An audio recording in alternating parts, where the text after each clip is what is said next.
रमजान 2026 से कबल तबाहकुन जल्जला आएगा। मारूफ जल्जला पैमा माहिर ने बड़ी पेशगोई कर दी। फ्रैंक होगर बीट्स ने खतरनाक वार्निंग जारी कर दी। प्यारे दोस्तों, जमीन पर जल्जलों की मुमकिन सरगर्मियों के बारे में एक बार फिर हॉलैंड के जल्जला पैमा माहिर फ्रैंक होगर बीट्स खबरों में है, जिन्होंने आने वाले दिनों के लिए एक नया इंतबाह जारी किया है। इनका कहना है कि अगले चंद दिन गैर मामूली हो सकते हैं, इसलिए लोगों को चौकन्ना रहना चाहिए। फ्रैंक के मुताबिक 13 से 15 फरवरी के दरमियान जमीन, चांद और स्यारा मुश्तरी एक खास तरतीब में आ रहे हैं, जिसे वो स्यारों की जियोमेट्री कहते हैं। ऐसी तरतीब बाज औकात जमीन के अंदर दबाव को मुतासिर कर सकती है, जिसके नतीजे में जल्जला खेज सरगर्मियां बढ़ सकती हैं। उन्होंने खास तौर पर खबरदार किया है कि इस दौरान कोई बड़ा जल्जला या गैर मुतवक्के वाकया भी पेश आ सकता है, इसलिए एहतियात जरूरी है। अगरचे दुनिया भर के कई साइंसदान इस नजरिए से मुकम्मल इत्तेफाक नहीं करते और कहते हैं कि जल्जलों की दुरुस्त पेशगोई मुमकिन ही नहीं है, फिर भी फ्रैंक की बातों ने सोशल मीडिया पर एक नई बहस छेड़ दी है। बहुत से लोग इसे संजीदगी से ले रहे हैं, जबकि कुछ इसे सिर्फ एक इम्कान समझ रहे हैं। लेकिन हकीकत यह है कि जमीन मुसलसल हरकत में है, प्लेटें सिरक रही हैं और जल्जले फितरी अमल का नतीजा है। ऐसे में किसी भी इंतबा को मुकम्मल तौर पर नजरअंदाज करना भी दानिशमंदी नहीं है।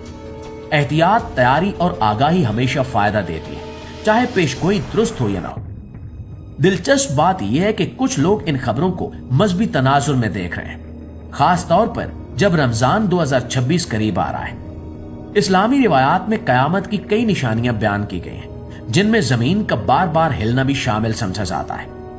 आम लोग जब इस तरह की पेशगोइयां सुनते हैं तो इन्हें यह एहसास होता है कि शायद ये वाकयात हमें अपनी जिंदगियों पर गौर करने का मौका दे रहे हैं। बहुत से लोग इसे एक याद दहानी के तौर पर लेते हैं कि इंसान को अपने आमाल बेहतर करने चाहिए, दूसरों के हकूक का ख्याल रखना चाहिए और अपने खालिक से ताल्लुक को मजबूत करना चाहिए। नाज़रीन, ये जरूरी है कि हम खौफ में मुब्तला होने की बजाय तवाजुन के साथ सोचें। साइंसी तौर पर जल्जले एक कुदरती अमल है, जबकि मजहबी तौर पर इन्हें इंसान के लिए नसीहत भी समझा जाता है। जब ऐसी खबरें सामने आती हैं तो मुआशरे में बेचैनी फैलती है, मगर समझदारी यही है कि हम मालूमात हासिल करें, हिफाजती तदाबीर सीखें और अपने घर वालों को भी आगाह करें कि जल्जले के वक्त क्या करना चाहिए। खुले मैदान की तरफ जाना, मजबूत मेज के नीचे पनाह लेना और घबराहट से बचना बुनियादी एहतियाती कदम है।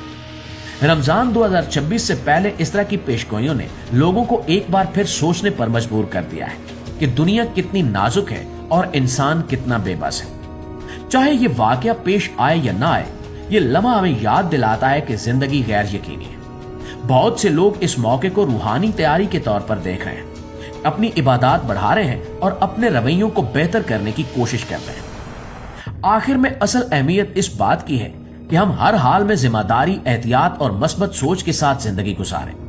जल्जले की पेशगोई हो या कयामत की निशानी की बहस, दोनों हमें यही पैगाम देती हैं कि इंसान को होशियार, बाखबर और अखलाकी तौर पर मजबूत रहना चाहिए, क्योंकि आने वाला वक्त कब क्या लेकर आए ये कोई नहीं जानता।